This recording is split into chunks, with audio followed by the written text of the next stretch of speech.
నీకిచ్చిందే 3 ఏళ్ళు నీ సుట్టంతా పాగోళ్ళు ఎంత కష్టపడ్డవో గాని తూడ్చావేమో కొన్నిళ్ళు కొమురెల్లి మల్లన్న తీరే నీ కోపము కొట్లాడినవే అసెంబ్లీలో మా కోసము మళ్ళీ నీ గెలుపు కోసం దుబ్బక మొత్తం ఒక్కటై వస్తున్నమే నువ్వు మాతో ఉంటే సాలో అన్న రఘన్నా సుడిగుండాలే దండాలు పెడతాయిలే మా కన్నా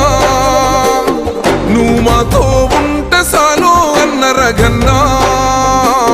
నిన్ను మించి నోడే లేడే దుబ్బాక కన్నా